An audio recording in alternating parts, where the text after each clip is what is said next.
Hello, everyone, and welcome to another episode of Washed Ashore. This week, I'm once again joined by Max. Hi, Max. Hello. Hello. Hiya, how are you? Oh, good, thanks. How are you? Jump the gun there. Yeah.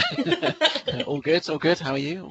Yeah, not too bad, not too bad. So it's been all right this week. Not too bad weather today, so Yeah, that's all right. not too bad. Yeah. So this week and throughout the month, we are talking about shipwrecks and maritime disasters.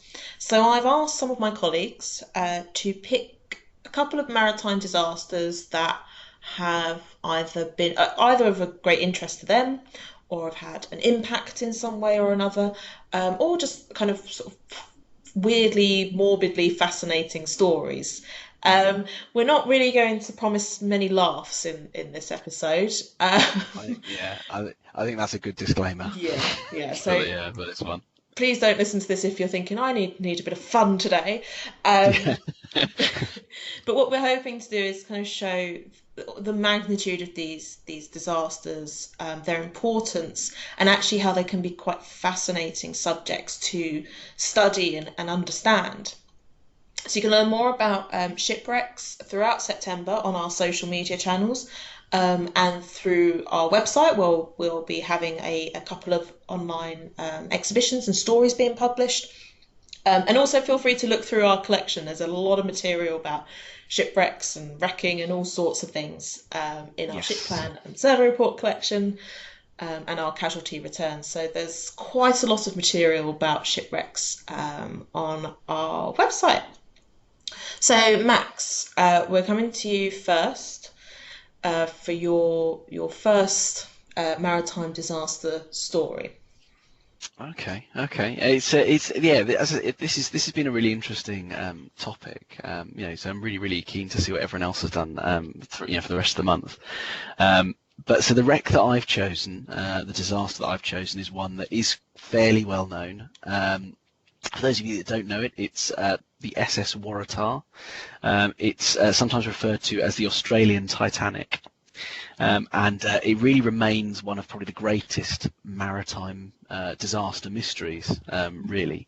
And she's also a really interesting one as well because her records are within our ship plan and survey report collection. So you can find those online in our online catalogue and look at them firsthand. So the Waratah was a passenger and cargo steamship. She was built in 1908 for the Blue Anchor Line, and she was sort of intended to operate between Europe and Australia. Mhm. She was quite sort of middling sort of ship. She's about 465 feet in length, just over 9,000 gross registered tons, and she was built at Whiteinch in Scotland. And her maiden voyage was intended to be between London and Adelaide via Durban. Um, so she was sort of capable. It was, yes. So she was capable of carrying refrigerated goods, but it was also expected that, with the movement of people, she was likely to be an emigrant ship as well. So her cargo hold could be converted to house around about 700 steerage passengers for her outward journeys. Wow. Yeah, it's quite a massive amount actually. Like most, wasn't well. She also wasn't equipped with a radio, which wasn't uncommon for the time. Right. And she had about a lifeboat maximum capacity of about 921. So her sea trials were conducted in the Firth of Clyde in October 1908, and she was successfully declared seaworthy and able to maintain a speed of about 15 knots on the measured mile. However, on only the second leg of her voyage between Durban and Cape Town, she disappeared and was never seen again, with about 211 passengers and crew on board. Wow. Yeah, it's a very bizarre one. Yeah. Nothing was ever found of her, and obviously this hampered any investigation, any inquiry, because there were no survivors, there were no bodies, there was no wreckage, so there really wasn't an awful lot they could go on. Right. So the story is that she left Durban on the 26th of July at 8:15 in the evening, with 211 passengers and crew on board. At about 4 in the morning on the 27th, she was spotted on the starboard side by the ship Clan McIntyre. They were both astern of each other, and they communicated via a signal lamp, as was customary, and they gave their names and their destined voyages. Waratah then overtook Clan MacIntyre and was eventually out of sight by about 9:30 in the morning. This was the very last confirmed sighting of Waratah. Right. So Clan MacIntyre's master basically then said that the following day, on the 28th of July, there was a rapid deterioration of the weather, so rough seas and high winds. So bad, apparently the worst that he'd ever seen in his 13 years at the helm. And supposedly quite a large hurricane sprang up, which was quite common off the coast in that region. So after her disappearance, there were several unconfirmed sightings of Waratah. So one ship, the Harlow, said that she saw the smoke of a steamer on the horizon, and supposedly there was so much smoke that he believed the ship to be on fire. When darkness fell, they could see their running light fast approaching, about 10 miles away. But then all of a sudden there were two really large bright flashes, and then the lights vanished. So the master of the Harlow and the first mate discussed whether or not these could be explosions, but the mate of the Harlow believed them to possibly be brush fires on the shore. So thinking that this was just something they were seeing on the shore, they didn't log them in the ship's log, and they were only disclosed once the master had learned what had happened, of the disappearance of the Waratah. There was also another ship that same evening at about 9:30 in the evening, a Union Castle liner called the Guelph, heading north to Durban, which passed a ship in poor visibility and exchanged signals. But because of the poor weather and the poor visibility, only the last three letters could be made out, which were TAH, so it could be Waratah, but it was never actually confirmed. And then there was also another sort of sighting from a Cape-mounted rifleman called Edward J. Conqueror, who supposedly recorded in his diary on the 28th of July, while he was on a military exercise, that he observed from the shore a steamship that was quite similar to the Waratah in description, that was struggling in the heavy seas. She was supposedly rolling to starboard, but before she could right herself, she was overwhelmed by a massive wave and then disappeared from sight. So the rifleman apparently disclosed this information to his orderly sergeant, but the matter was dismissed, and the story didn't actually emerge until 1929. So again, it's unknown whether or not it was true, or whether or not it was something that was maybe misremembered. But so there were loads of sort of contemporary subsequent searches, but as I said before, no bodies, no wreckage, no cargo was ever confirmed that was linked to the Waratah. So the Board of Trade inquiry at Caxton Hall in London in December 1910 was obviously hampered by this, and so the bulk of their evidence came from the builders and the passengers that had disembarked at Durban. So within our records, if you go to our online catalogue, you'll see that she held plus 100 A1 from Lloyd's Register, the highest, which deemed her safe. Some passengers, however, did claim that she had a bizarre tendency to list, so she would sort of lean to one side and then wouldn't immediately right herself. And in some cases, this was so bad that it was really possible to apparently draw a bath because it wouldn't run out the taps for several hours. And it was also, I know, for sort of funny observation, but yeah, interesting. I guess it proves really just how what kind of evidence they had to go on for this. Yeah. And so also it was discussed that she had a tendency to dip into the incoming waves rather than to ride through them. So these observations were actually made by a passenger who's also a physicist, Professor William Bragg. And he concluded that the ship had a low centre of gravity where she would lean to one side, reach an equilibrium, and then would stay that way until the wind or the sea pushed her upright again. So, however, as much as there, as prevalent as all of these descriptions were, there were also loads of people who came forward and said they didn't experience anything out of the ordinary. The ship's builders were also able to provide calculations that proved that she wasn't top heavy.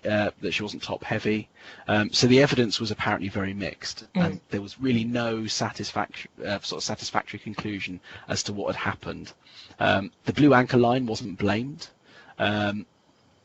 but it was and it was kind of concluded that these 3 ship sightings that were claimed of Waratah were impossible. Not all of them could have seen her due to the timings and the distances between them. So there are 4 major theories about what happened to Waratah. One of them is probably the one that's gained the most traction, is the freak wave theory. Right. Which I quite like as a title, because I've never heard of this before, the freak wave theory. I've not heard of this one either. I know. So apparently they're very, very, very common off the coast of South Africa, and it was theorized that Waratah, who was already struggling in heavy seas, was hit by a freak wave. And so it may have pushed the ship over completely and capsized her, or possibly stoved in her cargo hatches, causing her to flood instantly. So this would explain the lack of any buoyant material, which would have been pulled down immediately with the ship, and also explains why there was no wreckage. Right. And so apparently this just kind of, it was sort of had a bit of a folklore type myth about it, because at the time the theory was proposed, but there was no real evidence that of these freak waves. But this professor of at the University of Cape Town produced a paper in 1973 that measured some of these freak waves as being upwards of 20 meters high. So massive. The other theory is a cargo shift. So at the time she was carrying about 1,000 tons of lead and about 300 tons of lead ore concentrate, and apparently under certain conditions it can liquefy, and so this, being such a heavy cargo, could cause the ship to capsize. So even today it's considered hazardous to carry them, but back in 1909 it was, perfectly acceptable. Perfectly acceptable to do that. Right. The third is that there was a whirlpool, which that Waratah may have been caught in a whirlpool that was caused by the heavy seas and the winds and the deep ocean trenches. So it would explain the lack of a wreck, but it's unlikely that it would have pulled a ship down of Waratah's size.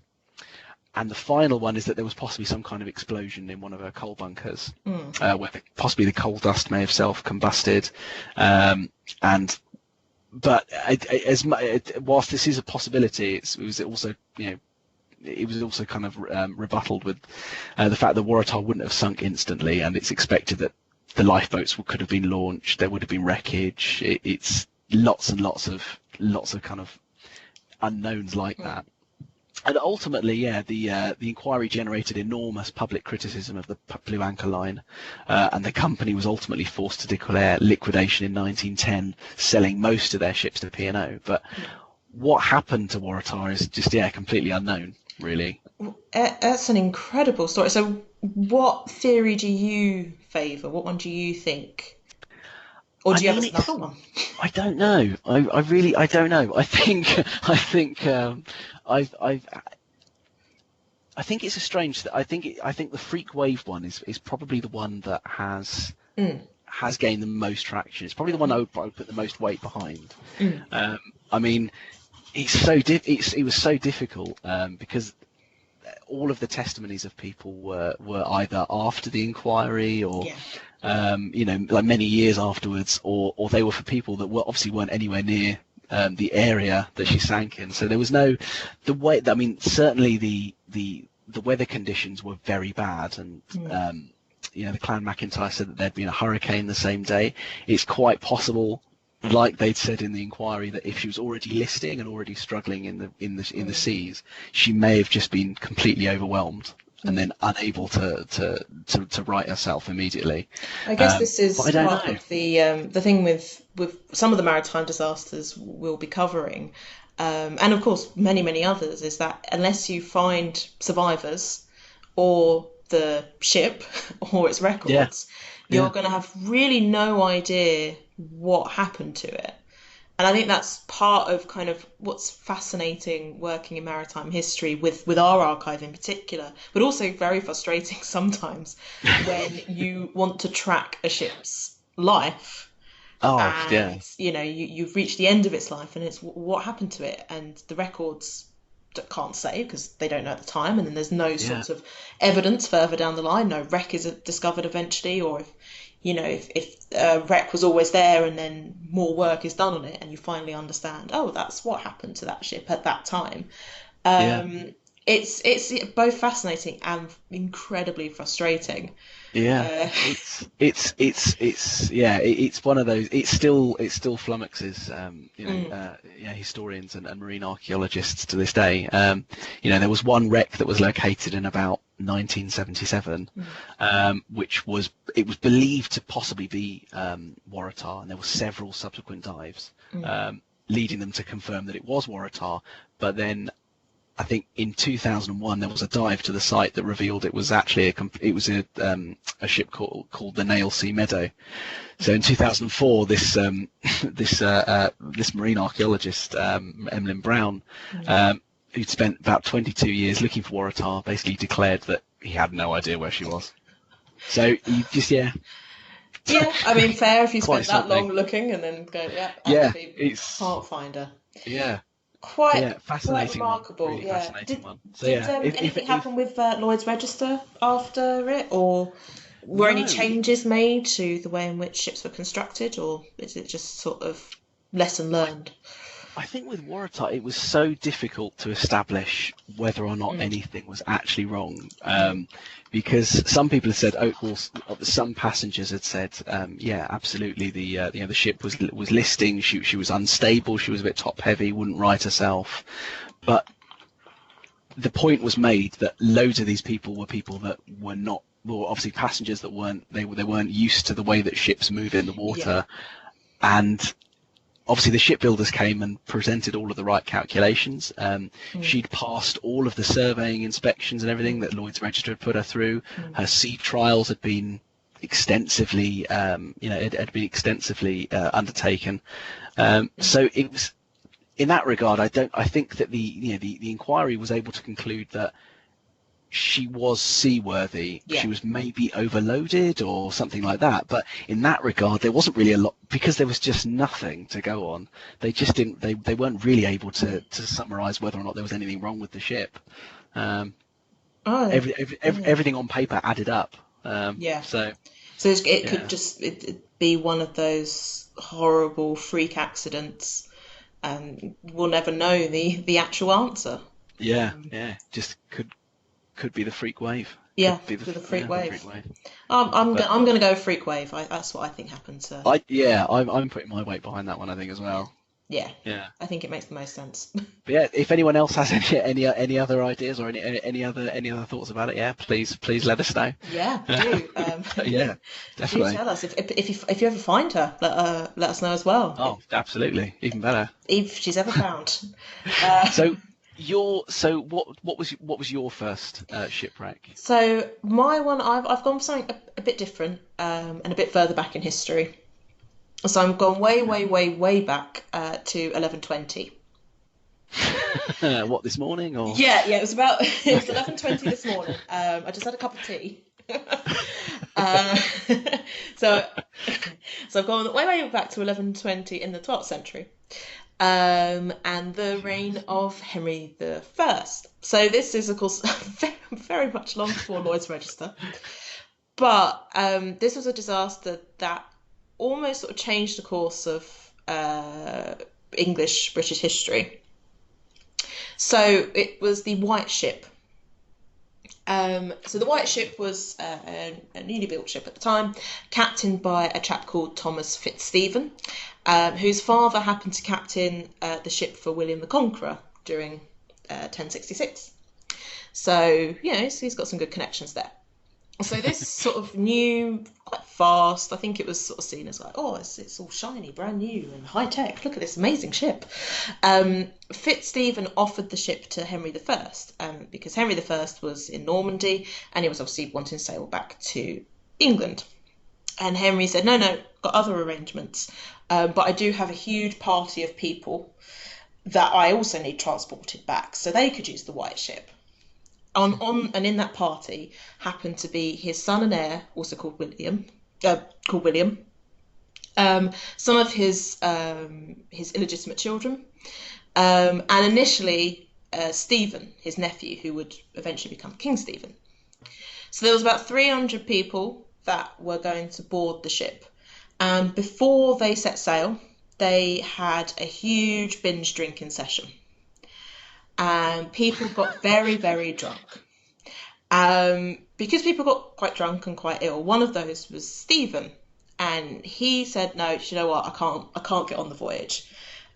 Chroniclers later and historians later suggest that he had diarrhea, but possibly too drunk. Don't really know. But anyway, he didn't end up getting on the White Ship. So the drunken revelers, including William, the heir, got on the ship, and as they were sort of leaving Normandy, they said to the captain, "Let's see how fast the ship can go. Let's overtake the king's ship," as they're sailing towards England. They set off in the dark, which is the first mistake, and of course everyone was quite drunk. So it was not long after they sort of said, "Right, let's race." They hit a rock, and the ship capsized. So William, the son and heir, he was able to get off the ship, and he got into a small boat. He could have escaped, apparently, but he turned back to save his half-sister Matilda when she was crying out for help. But on his return, his boat was swamped by others trying to save themselves, and he drowned with all of them as well. So yeah, so it's quite a sort of incredible story so far. So they then a chronicler later noted that when the ship was sinking, and of course people were drowning, including William, the son and heir, Thomas Fitzstephen, the captain, came to the surface. When he learned that William had not survived, he then let himself drown because he didn't want to face the king. So we've just had this horrible disaster that's happened in the Channel. And obviously, of course, news reaches Henry. He's devastated. This is his son and heir. An awful thing to happen. But then it caused a problem with the succession. So Henry's other legitimate child was his daughter Matilda. So he said to the barons, Matilda, my daughter, is going to be my heir. And the barons weren't exactly happy about this because it was a woman that he wanted to be queen. They weren't happy about that. It's not happened before. They weren't best pleased. So when Henry died, and he was sort of saying, "Yep, Matilda's going to take over," Matilda believed she was going to take over, and then Stephen, that chap that had diarrhea or was just very hungover and didn't get on the ship, Henry's nephew was the favoured one from the barons, and then the anarchy ensued. A sort of civil war broke out, backwards and forwards between the two, but the result was that Stephen became king and would allow Matilda's son Henry to become king when he died. So this kind of one maritime disaster resulted in a significant change in the succession of the royal family, and of course then brought kind of the anarchy to England, and just caused this horrible sort of situation that lasted for sort of 20 odd years. It eventually gets sort of resolved in the end. So that was my sort of first maritime disaster. Wow. Yeah. That's a really good one. I'd not really heard much about the White Ship, to be honest. But it's amazing how these kinds of things have such a big knock-on effect with. Yeah, I think Yeah. it's one of those things where in history there's always that cliche of, what if? And I tend not to go down those what if paths because you can just end up going mad with it. And, what if so and so wasn't born, and what if so and so did this, and all of that. It becomes a bit sort of a bit of almost like a pointless activity sometimes. But this is one of those occasions where what if Henry had said, "Yeah, I'll take the White Ship," What if Stephen hadn't got drunk or got diarrhea and got on the ship? Yeah. And what if they weren't drunk and it was just, oh, it's a bit dark, it's a bit rough out there, we won't sail now. What if all of those things hadn't happened? Would there have been a succession problem? Possibly, Yeah. possibly not. So God, yeah, it no. kind of changes the course of history a little bit there, which is why I was always quite interested in this story. And again, it's one of those where chroniclers and historians kind of not make stuff up, but they have to kind of guess certain things, considering there weren't I can't remember exactly the number, but the survivors weren't many at all, if any. I can't remember now. Yeah. So again, it's oh well, what happened? Yeah. God. So do you, do you think it was the wrecking was caused by the fact that it was dark, or that they were drunk, or a combination of the two? I think it was a combination of the two. I think it was too dark. The channel is not necessarily the easiest thing to cross at times. Even if you've been on a ferry to Calais and it's a bit trashy, you think, Yeah. oh, this isn't good. But I do think, they were drunk and excitable, and wanting to race another ship across the channel was not the best idea. So that's kind of had it not been for a few factors, it wouldn't have happened, I don't think. God, that's really interesting. Mm. Yeah. I will be reading about that later. Good. I think I'm going to read about it again. It's been a long time since I've sort of dug further into it, so I might have a read of it as well. God, yeah. So your next maritime disaster. Okay, so my next disaster is one that is very, very tragic. It's again no laughs really with this one. It's the Princess Alice disaster. So it's the sinking of the paddle steamer Princess Alice on the 3rd of September 1878, which I think really, really shocked me, because it's obviously a Victorian disaster, but it's still today the greatest loss of life on any British inland waterway. Of any British inland waterway accident, which is quite something when you think about just how long ago it was. But the Princess Alice was a paddle steamer that had basically sunk after a collision with a collier, the Bywell Castle on the River Thames. So it's not exactly known what the exact number of casualties is unknown, because no passenger lists were drawn up, but it's believed to be somewhere in the region of about 600 to 700 people.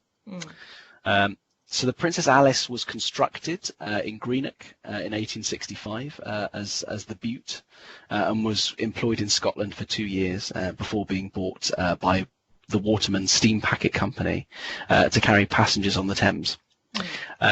So she then passed into the ownership of the London Steamboat Company in 1878 and was captained by William R.H. Grinstead.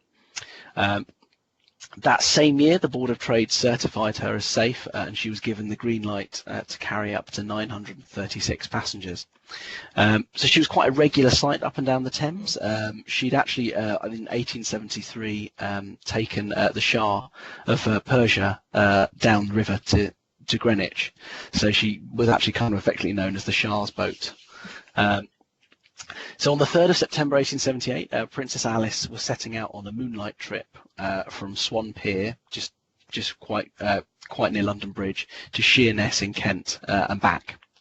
So these were kind of pleasure journeys, so people in the inner cities could basically sort of take a pleasure trip on one of these paddle steamers down the river to the gardens or to the beach, and then go back again. So the journey that she was on, she would be calling in at Blackwall and then North Woolwich and Rusherville Gardens. And as the company had loads of these ships operating on the Thames at the same time, passengers could, get off at Blackwall and then, have a look around, and then use the same ticket to get on another paddle steamer and go back and forth as they pleased that same day. So she was on her return from to Swan Pier at London Bridge at full capacity. As I said before, though no lists were kept. So the accident occurred sometime between 7:20 and 7:40 in the evening, and the Princess Alice entered Galleon's Reach, so it's just within sight of North Woolwich Pier. And it was at this point that the collier Bywell Castle was spotted. So she was a collier that was due to go up to Newcastle to pick up coal and then make a journey to Alexandria in Egypt. So she's quite a large ship. She had a raised forecastle, and the pilot didn't actually have a clear view in front of him. So a seaman was placed on lookout, just sort of closer to the bow. So she was proceeding downriver at about 5 knots, and she was keeping largely to the middle of the river, sort of moving to the side when passing other vessels. They saw Princess Alice's red port light approaching on a course as if to pass starboard of them. Grinstead in the Princess Alice was following the usual practice of seeking sort of slack water on the south side of the river, and basically altered the course into the path of Bywell Castle by accident, not seeing her until it was too late. So seeing the imminent collision, he basically attempted to alter course and reverse, but it was by this point way too late, and the Princess Alice was struck on her starboard side and basically split in two. It was such a disastrous split that she sank within about 4 minutes. So the Bywell Castle that was on hand, obviously they threw down any ropes, any buoyant material that they had which could be thrown into the water. They launched some lifeboats. They picked up about 14 people with the lifeboats, but there were also loads of sort of fishing boats that were launched from the shores either side to try and get to her.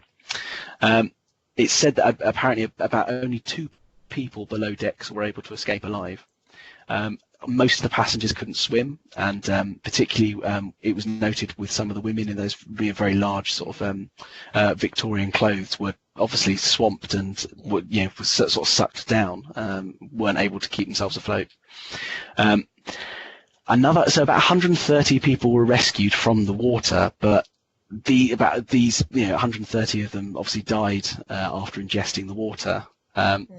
So to make matters even worse, the disaster had occurred at a point in the river where the London sewage pumping stations were sited. So they released, at that time they were just releasing raw sewage into the river twice a day. So it's about 340,000 cubed meters of sewage, and it had just released one of these 340,000 cube meters of sewage about an hour before, just under an hour before the disaster. So bodies were recovered for several days afterwards, all downriver. They were brought to Woolwich Town Hall for identification, and obviously quite rightly it caused such a huge public outcry. Word was sent back to Swan Pier, where loads of relatives were obviously waiting for their loved ones to come back off of this ship. But they obviously had to then try and get to Woolwich to try and do the identification, but it proved so difficult to identify most bodies due to the conditions in the water, that essentially they were just largely buried in a mass grave, just purely for the reasons that they just weren't able to give them any form of identification. So there was a coroner's inquest that was held by Charles Carter, and he basically held that essentially both vessels were to blame for the tragedy. That Bywell Castle should have stopped and reversed earlier. The Princess Alice should have stopped and not turned at all. He also ruled that the ships on the Thames had to follow strict navigational rules more stringently.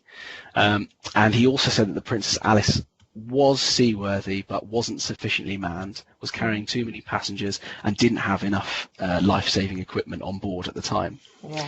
So because of the sheer problems that they had with identifying bodies, it was decided that the very first body that they were able to identify, a man called William Beechey, the verdict that was reached for his death would cover the deaths of everyone on board. So yeah, really very, very interesting. And supposedly it proved so distressing for the jury to produce a verdict that the coroner had to physically lock them in the room with the bodies to Oh be able to God. then produce, basically, to force them to come to a verdict. So they wouldn't obviously run off and leave without a verdict and a ruling. I Um, mean, that it's, seems a it's bit it's much. extreme. It is extreme. Yeah, it seems a bit much. So there was also a Board of Trade inquiry that was running at the same time, and it weirdly came to a very different conclusion to the coroner's inquiry. So that it basically concluded that yes, there was blame on both sides, but largely the captain of the Princess Alice, who went down with the ship, by not going to the port side, which was the navigational rule, had basically left little recourse for the Bywell Castle, and there wasn't very much that the Bywell Castle could have done at that point. Right. So it was a huge disaster, and one that gained national attention, and it had several quite favourable outcomes really in terms of reforming. So from the 1880s, the London Metropolitan the London Metropolitan Board of Works agreed to start purifying the sewage of that area, and instead of dumping it untreated into the river, they came up with the not great solution of just carrying them on sludge ships and then dumping them into the North Sea, which continued until about 1998, if you can believe it. I know, absolutely mad, really. But was better than, I suppose, being in the inland waterways. Yeah. They also had one of the other consequences was that there was the widespread adoption globally of emergency signalling lights on small boats, which at the time it was believed that if they'd had better signalling lights, then they could have potentially seen each other well before and then turned and avoided the disaster. The other thing was that the Royal Albert Dock in Woolwich was opened in 1880, which was to separate heavy goods traffic from smaller boats, so there would be less congestion on the waterways. And the final reform was that the Marine Police branch of the Metropolitan Police Force, they were basically relying on rowing boats for their work up to this point. They had no, any time that a crime was committed, they had to be able to physically row out and deal with it. But of course, with the Princess Alice disaster, it happened so quickly, there was no way they could have been able to get out there in time. And so the decision was taken by the Metropolitan Police to replace all of these rowing boats with steam launches so they'd be able to better attend the scene. But yeah, so it's a really horrible disaster. Horrible. But yeah, really, really horrible. But, I mean, I can't imagine what it would have been like to, I mean, obviously to have been on the Princess, but also to have been a witness to it. Because unlike some of the disasters we've already spoken about in this episode, and we'll be talking about again in future ones, if they happen at sea, there are not many witnesses. I think that's one of the reasons I picked it, really, because especially with the ship plan and survey report collection and the wreck reports that we get and all of these stories that we come across, quite a lot of the time they are just in the middle of the ocean or they are in the middle of the sea, but this one being so close to the shore, and there were many survivors. There were people, so there were loads and loads of accounts that came out of people and what it was like, but it was the conditions were absolutely awful, and it's amazing really that to think that the disaster then it still remains to this day the highest casualty, the highest number of casualties on an inland waterway accident. It's just incredible. And I think one of the other things about, again, some of these disasters, but you can see it with the Princess Alice as well, is that those little changes that are made, rather than the big policies and legislation that comes out after a disaster, or after Titanic, you have the safety of life at sea. It's the kind of little changes to make things safer that we take for granted now, but unfortunately had to take a huge disaster in order to see, maybe we shouldn't be using rowboats. Yeah. or oh, maybe there should be lights on, on these ships, or there should be different things that we need to do on the ships. And it reminds me of that. I think it was a theatre in Sunderland in the 1880s, where there was sort of an incident in the theatre, and there was a mad crush to try and get out of the theatre, but they couldn't get the Oh doors God. open, Yeah. and resulted in a horrible number of deaths, mainly children, unfortunately. But what it Mm. led to then was the push bar exit, so that you could easily get out of a door, which Yeah, it's again amazing, we really. take for Yeah. granted, but unfortunately something so horrible had to happen for that to be invented. Yeah. It's Yeah. I think that's sort of another thing I find fascinating about disasters in that way. It's should they have thought about it before, or is it one of those things until it happens, you don't know you need it?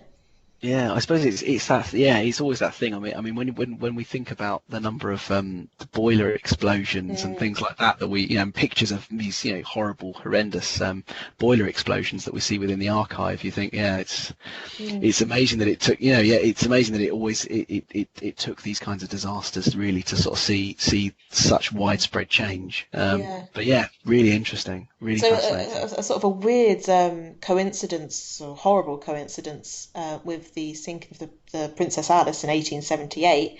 That was the same year that namesake Princess Alice, the third child of Queen Victoria, died of God. diphtheria. And then the other weird coincidence about that is that she died on the anniversary of her father, Prince Albert's death as well. So Wow. weird coincidences Spooky. happening. Yeah, bit spooky there. So Yeah. yeah, bit weird. Very bizarre. But yeah, well, thank you for telling that story. Yeah, I might have sorry, to yeah. Brought the mood cry down a bit, really. Yeah, afterwards. it's not. Yeah. I mean, So what was your shipwreck? The second one. so my second disaster. I don't think it's going to lighten the mood in any way, shape, or form, but it's quite interesting. Okay. So I've gone for the Scilly naval disaster of 1707. So 1707, to sort of set the scene, it's the War of the Spanish Succession, and in August of that year, a combined fleet of British, Austrian, and Dutch ships went to besiege Toulon. And then at this point, a naval support from Britain was dispatched to go and help. This naval support, this fleet, was was led by my most favourite named person in history, Sir Cloudsley Shovel. Sir Cloudsley Shovel. Sir Cloudsley Shovel. I just love the name. Um, yeah, so he was dispatched with his ships to go and help out, because he was sort of the commander in chief of the British fleets. So he went down to Toulon, and though some damage was inflicted on the So French fleet they were down there, ordered to and return home, and they would leave from Gibraltar and sail to Portsmouth in September of that year, 1707. So under his command, there were about 15 ships, I think 15 to sort of 21-ish ships. And HMS Association was the flagship for Shovel. So as they left, initially the problem was there was extremely bad weather, and this worsened the further they went. And there was always seemed to be a problem with ships kind of turning into the channel, coming up sort of from the coast of France on the west, and going into the channel. So there's always sort of issues there, and the accuracy of plotting longitude was incredibly difficult. Latitude was okay, but longitude caused problems. So unfortunately, on this case, because of the bad weather, they couldn't really determine latitude to begin with. Eventually, the weather improved, and they could take the measurements they required, which indicated that they were about 200 miles west-southwest of Scilly. And this was the last time any kind of measurements, like latitude measurements, were taken. From then on, they would use dead reckoning to find longitude. So you can already sort of tell that with bad weather, not really being 100% certain as to where they were going to run into some problems. So it was well known that long distance navigation was a problem. So often what would happen is a frigate would be sent from, say, somewhere like Portsmouth, down the channel to find the returning fleet and lead them home. So when this little frigate came out and went searching, and it went, no, can't find them, and went back. So that was a bit, why couldn't they find them? They should have been sort of in the area. So what was actually happening was that Shovel's fleet was kind of sailing almost into Scilly. And at 8 p.m. In October, sort of in the evening of October, the flagship hit St. Agnes Island and sank. So essentially, yeah, I mean, I suppose what you can imagine is a massive amount of ships have just kind of found themselves hitting an island. God. So then the two ships, George and Phoenix, which was behind Association, did hit rocks, but were able to get off, and they remained seaworthy. So they were kind of fine, thankfully. However, three more, Eagle, Romney, and Firebrand, were not so lucky, and they all crash into various parts of the island and would sink. Of the three biggest ships, so of Association, Eagle, and Romney, there was only one survivor, a chap called George Lawrence. Firebrand, they believed around half survived. So in total, it's believed that there were about 1,400 to 2,000 men that died, making this one of the greatest maritime disasters in British history. So an awful, awful tragedy. God. So Shovel and the bodies of his two stepsons washed up the following day on St. Mary's, and a memorial was erected there. Queen Anne later ordered that Shovel's body be exhumed and that he be buried in Westminster Abbey, where there is a Grinling Gibbons memorial and carving to him there. So firstly, there were some myths that surrounded this disaster, as there always are. So one myth was that a sailor on Shovel's flagship warned him that the fleet was off course, but the admiral had him hanged from the yard arm for inciting mutiny. This story first appeared in the Scilly Isles in 1780, and they believe that this sailor was a Scilly native who recognised the waters. So would have, they believed he would have been able to say, no, you're going straight into the rocks, you should be turning right, or whatever it was. But unfortunately, as the story goes, the admiral punished him by having him hanged.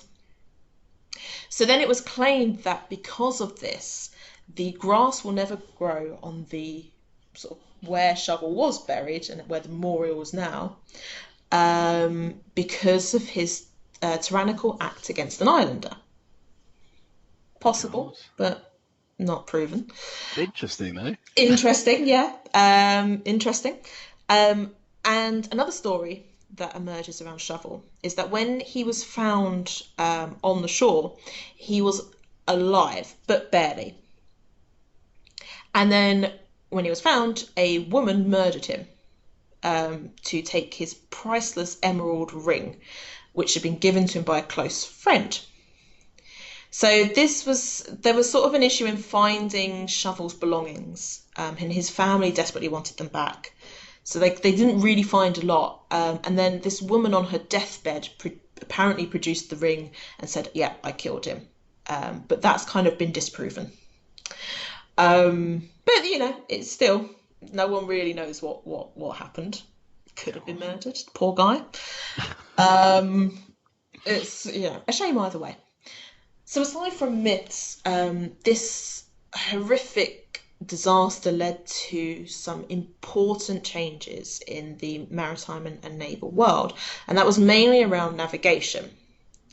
So, as I sort of mentioned, there were problems with accurate navigation and pinpointing exactly where you were on a map. So longitude was kind of seen as incredibly important when you're approaching the channel, and that's the one they were struggling with. So they would use soundings, so where they would measure how close the ship is to the bottom, and they would find the continental shelf, and then it would be like, oh, the ship is coming into the soundings.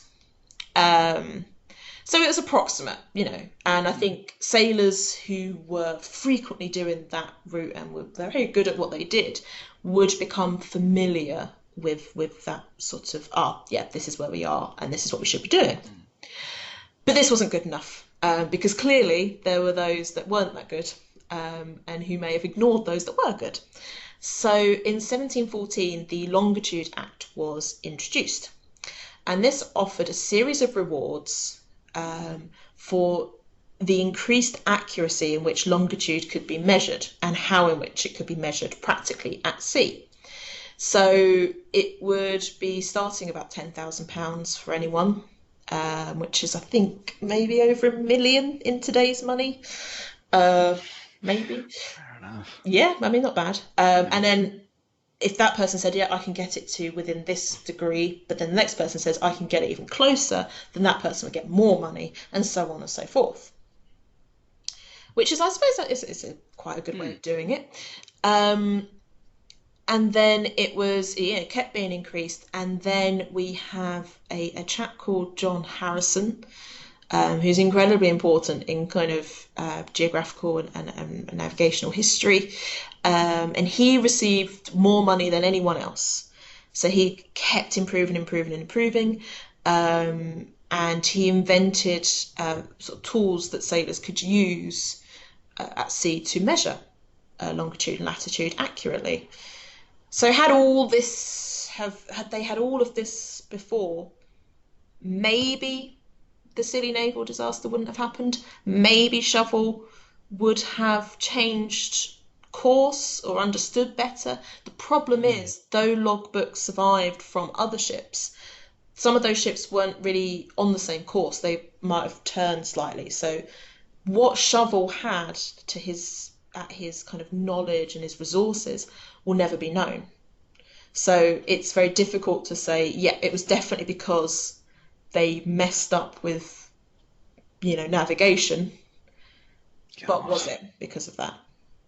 Or did the Scilly Isles just kind of appear where they weren't expecting them? Or was the weather so bad that they really had been blown off course? There are so many kind of possibilities, but what it does lead to is really important developments in navigation, which, as we see as the 18th century progresses, ships are sailing further than ever before.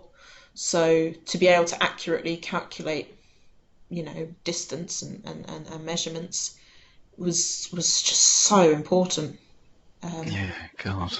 Yeah. They are. It's amazing, really. Yeah, just things that there is that definite sea blindness. People just you don't think about these kinds of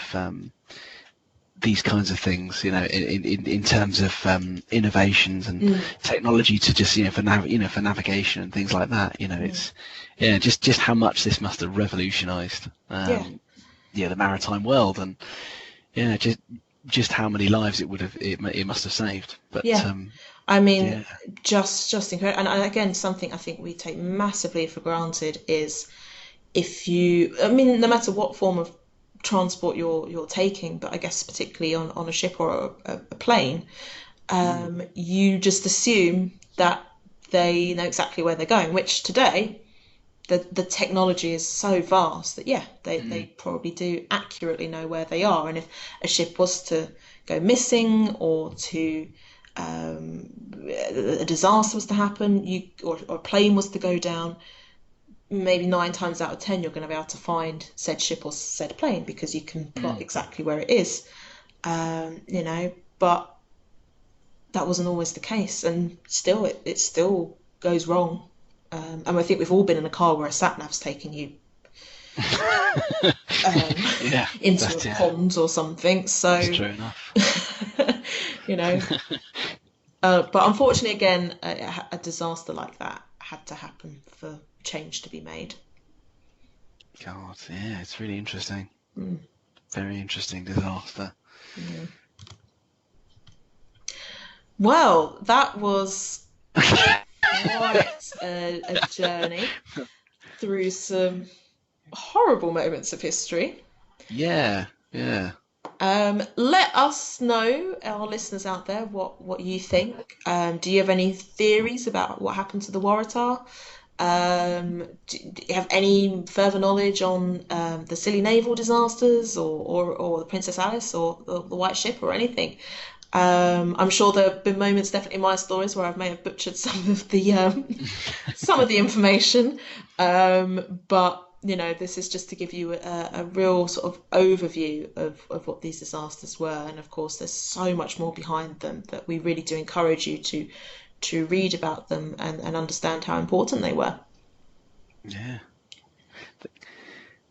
absolutely. No, absolutely. It's yeah. I think I'm going to definitely have to try and do something to lift my spirits now. Yes, yeah, I See, think. just see what's on TV. So, yeah, I think I need to make myself happy now. Yeah, Well, yeah. and anyone listening, please go and find something that will cheer you up a little bit. Um, but Possibly some of our features on our website or our oh, social media platforms. yeah, excellent Absolutely. plug there, It's good stuff there. Max. Yeah, so that'll cheer you up. Just avoid anything about shipwrecks, and Always. you'll be fine. Oh yeah, definitely, definitely. But yeah, some great online exhibitions that will keep you entertained. Yes, there is. Yeah, I'm writing an online story for our website, which highlights wrecks from the archive. So yeah, take a look at that. It should be going on sometime next week. Great. Excellent. Well, thank you all very much for listening, and thank you, Max, for joining me again. And we will be back with another episode soon. Thanks very much. Bye. Bye.